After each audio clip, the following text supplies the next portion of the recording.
This video is brought to you in part by Ekster Wallets. More information at the end of the video. What is the most important thing that makes for a good fight scene? Is it the choreography, how it's shot, and the camera movements? Maybe it's the premise of the fight, the motivations as to why the people that are fighting in the first place.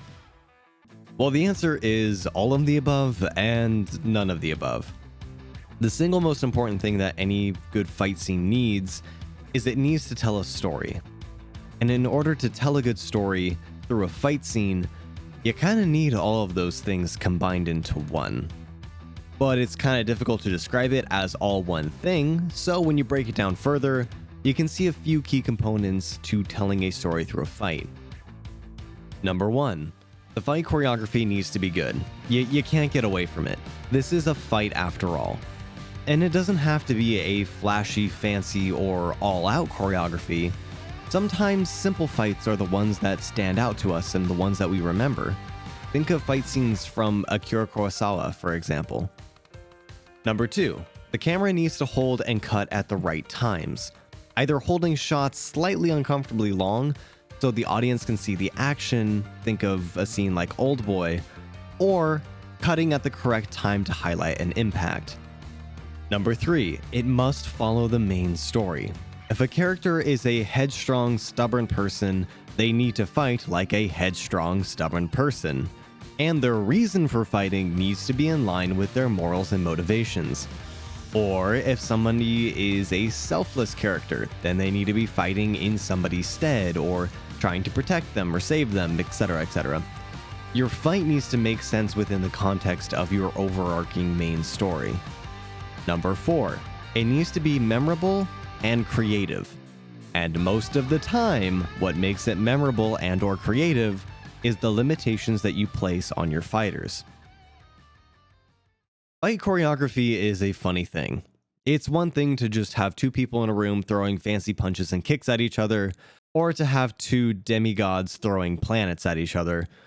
And while all of this looks cool, it doesn't really stick with you unless there are certain creative beats in the fight that most likely are born out of certain limitations. Think about your favorite fight scene for a moment. Chances are, the reason why it's your favorite and why it's memorable are because of the limitations of the fight. Good example would be Anakin versus Obi-Wan. The entire fight takes place on a sinking station over a lava river, and Anakin is the straight up stronger fighter of the two, but Obi-Wan is the stronger tactician. So Obi-Wan uses his environment to constantly move around and keep Anakin in check until he can gain an advantage. Even if you dislike Star Wars, I think most people will agree this is a good fight scene. And the reason why it's so good and so memorable is because of its limitations. While that fight is good and all, the fight that I really want to dissect and tie back into Arcane is Kakashi versus Obito from Naruto Shippuden. You don't have to give a single shit about Naruto or to know any of these characters to enjoy this fight and understand the characters and what's going on. It's all conveyed through the fight. They do this by seamlessly flashing back to moments mid-fight. He also tells a story within itself through, say it with me now, the fight's limitations. How so? Naruto kind of turned into a meme of gods throwing planets at each other rather than focusing on ninjas, but they went back to their roots with this fight. Even though Obito is insanely powerful and insanely strong, top it off, the music is superb. It's not a high-octane battle theme with a rallying chorus, but it's somber and filled with sorrow as the two battle. It gives you chills during the entire fight. This is how you tell a story through action.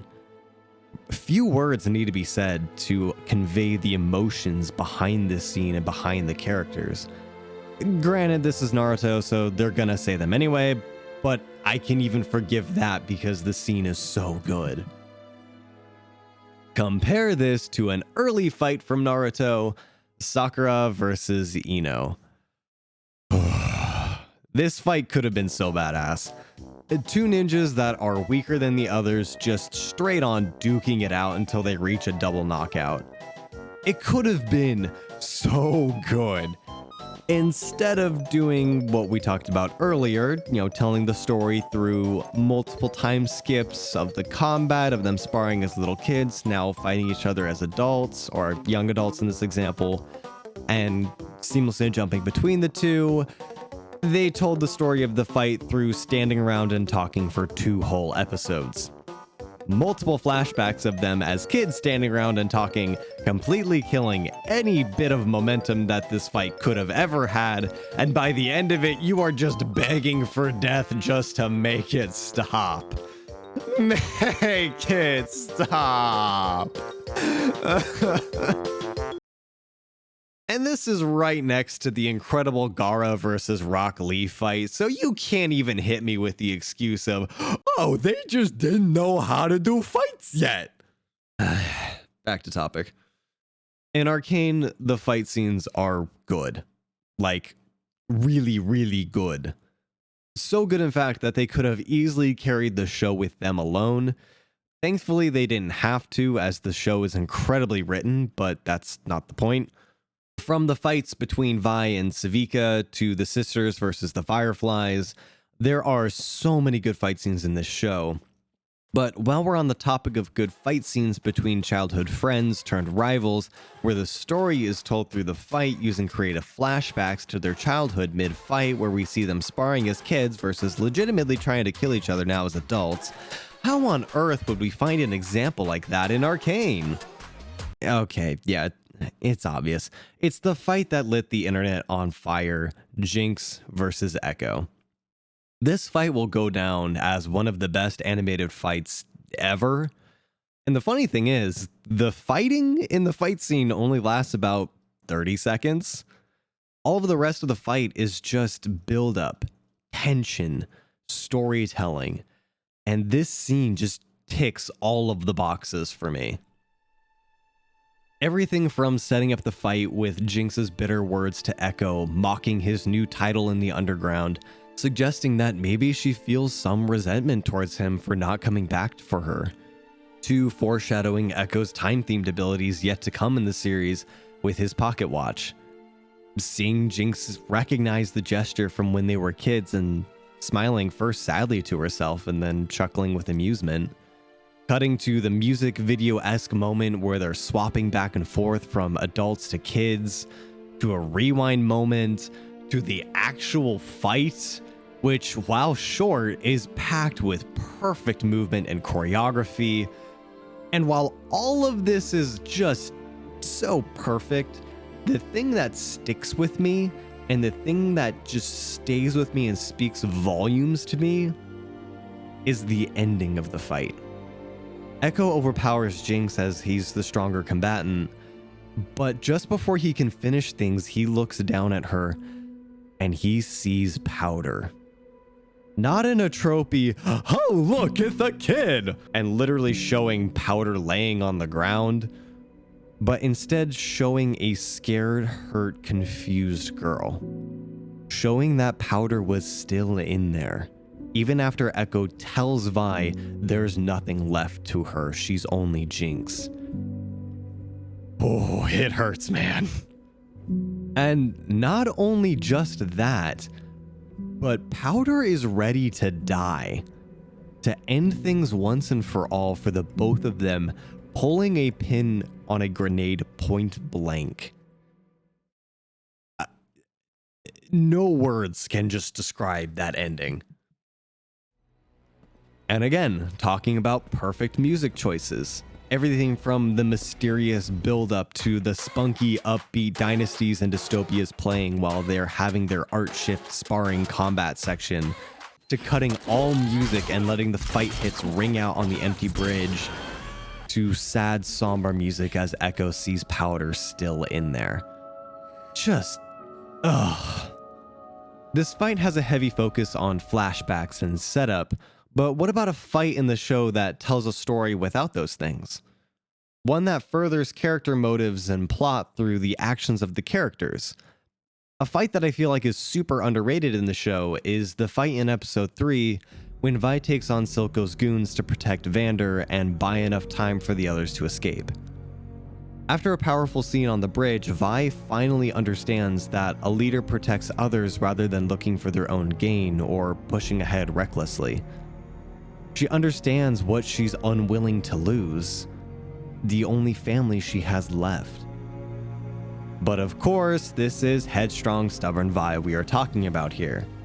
So instead of using her environment to her advantage and baiting her opponents in one by one, she just goes straight at the thugs to protect the people behind her, it's pretty on brand for her. She's impulsive, taking more hits than she needs to, but she also bulldozes her way through the problem with brute force. And for a time, you think that maybe, just maybe, she can do it. That is until a Shimmer goon brings her to a dead stop and the fight comes to an abrupt end. The camera work here is just stellar. We feel every punch and impact, and it holds at just the right times and cuts at just the right times. It's mwah, chef's kiss. The choreography highlights Vi both as a streets-learned boxer and an impulsive young girl. Every ebb and flow of the fight is perfectly highlighted and balances all of that with the tension of the situation, showing the others trying to escape as well as Powder trying to help. The fight tells a full story of character growth for Vi as she learns both the responsibility of a leader protecting others as well as the pain and sacrifice that can come with that. This scene sets up so many characters for the rest of the show. Vi feeling as though she has to shoulder all of the responsibility on her own shoulders, Silco passing off the job to others for the reward of power, Milo and Clagger, the effects and draw of Shimmer, Savika's budding rivalry with Vi. It's just an amazing example of doing so much with so little screen time, which really is a testament to Arcane as a whole. It really feels like not a single frame was wasted in the making of this first season. The next time you enjoy a really good action scene, ask yourself why you're enjoying it. The answer might surprise you. Because a common thread that we can see through all of these examples is they aren't pure style, where there are no stakes to the fight and they're just punching for the sake of punching. They don't force their characters to behave out of character in order to have a cool punchy fight. They all make sense within the context and flow of the overall story and are creative, whether from just pure creativity or from a limitation placed on the fight. But most importantly, they all tell a story that matters. It also doesn't hurt that in all of them they punch each other in really cool ways. Hey guys, as stated at the beginning of this video is brought to you partially by Ekster Wallets, which is this wallet right here. They make very nice, very high quality wallets, and if you're looking to buy from a more of a smaller company rather than going to like a big box store, these are very high quality, very nice. I am very much so about small businesses. They have a lot of really nice features on them, including a little card shooter thing, which is great for my ADD brain, as well as a tracking system that you can purchase along with it, which is very good for my ADD brain. You can check out the full list of features on the website, and if you decide to click on the link down below, there is a sale going on right now where it's 15% off site-wide, and I will receive 10% of the commissions through the affiliate link thing that they have. So if you've been enjoying the videos and you want to support the channel, that is a way that you can do that. Again, thank you to Ekster Wallets for sponsoring at least a small portion of this video. As always, if you want to catch me live, you can click the link down below to my live streaming channel as well and catch me live. But as always, guys, take care.